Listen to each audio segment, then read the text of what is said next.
आपको बता देता हूँ।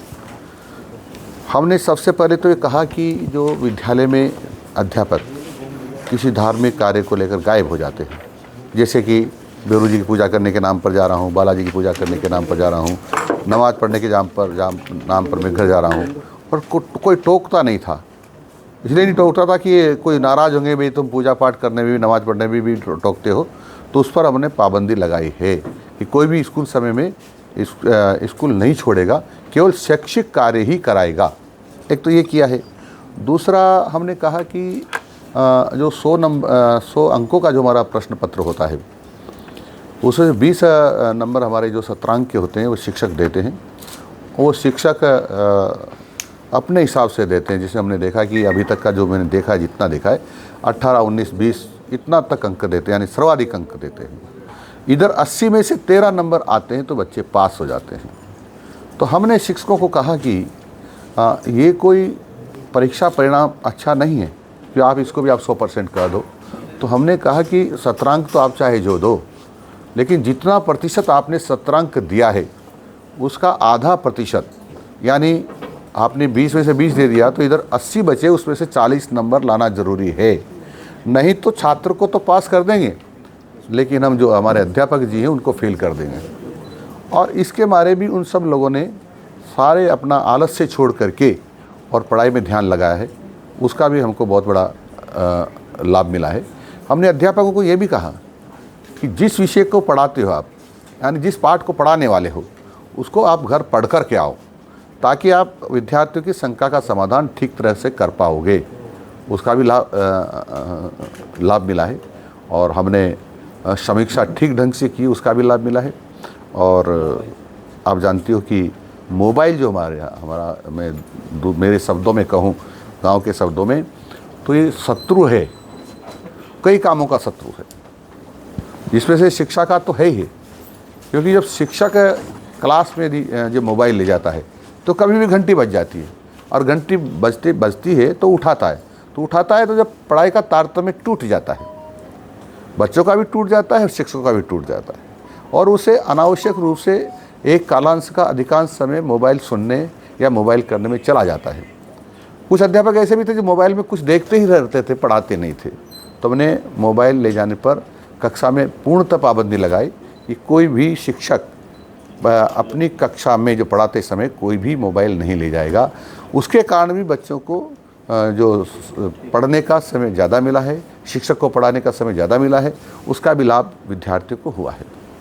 और इसके कारण से परीक्षा परिणाम बेहतर रहे हैं, क्योंकि हम लगातार इस बात की समीक्षा करते रहे हैं।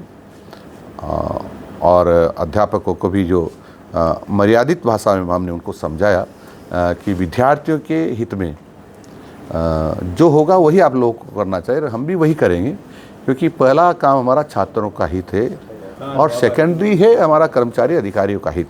इसलिए पहला छात्रों का हित है, इसलिए आप सब लोगों से हमारी अपेक्षा है आप ठीक काम करें।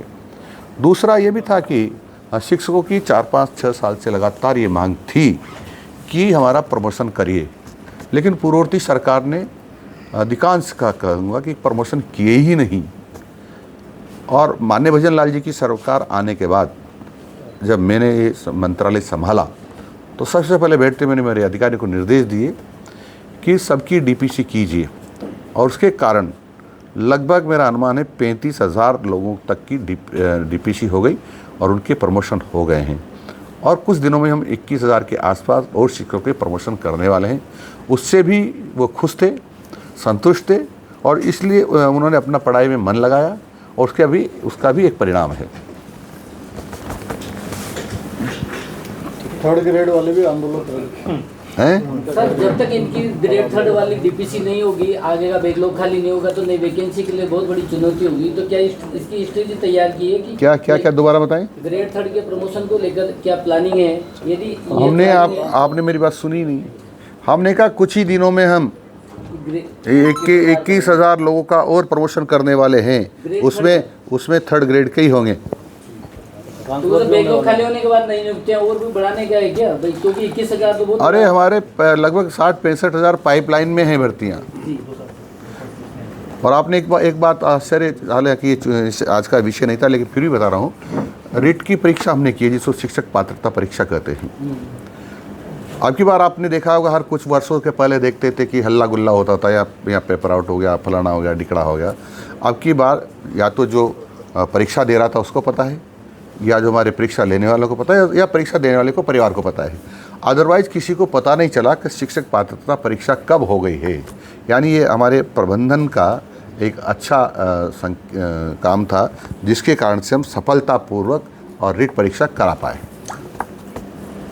थर्ड ग्रेड के भी होंगे sir teacher. Sir third grade के ट्रांसफर को लेकर आंदोलन हैं? सर प्रतिबंधित जिले वाले बाड़मेर, जैसलमेर या डूंगरपुर, बारां, झालावाड़, ऐसे कई हैं जो 10-10 साल से हैं, करीब 11,000 से अधिक ज़्यादा होंगे। उनके लिए देखो, आप सब पढ़े लिखे लोग हो। थर्ड ग्रेड के टीचर्स का जो है वो दूसरी जिले के लिए भर्ती होते हैं, उनके ट्रांसफ़र नहीं होते हैं। आज से नहीं, पहले से भी नहीं होते हैं। कैडर जिले हाँ, एक उसका कैडर जिले का है और वहीं उनकी सीनियरिटी तय होती है। यदि उनका कोई किसी विपरीत स्थिति में भी यदि ट्रांसफ़र करता है तो उनकी सीनियरिटी समाप्त हो जाती है। फिर भी माननीय मुख्यमंत्री जी के सामने कुछ बातें आई और उनकी समस्याओं को समझ रहे हैं।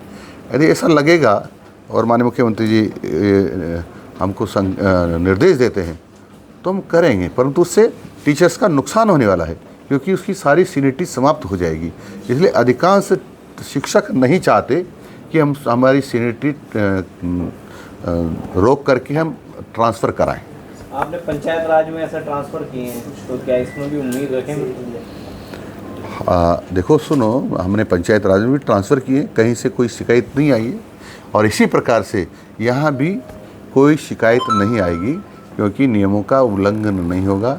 और किसी प्रकार का जो आती है ना आजकल लगातार रहता है कि उन पूर्व मंत्री जी ने पूछा था एक शिक्षकों की मीटिंग में कि क्या हमारे यहाँ ट्रांसफरों पैसा तो नहीं चलता है। सीएम साहब ने, हाँ, पूर्व मुख्यमंत्री जी ने पूछा था, तो वहाँ से आवाज़ कही ना, हाँ चलता है। पर ऐसी नौबत अब नहीं आएगी, ये गारंटी हम देते हैं। ठीक है भाई साहब, बहुत बहुत धन्यवाद, आभार। ठीक है साहब।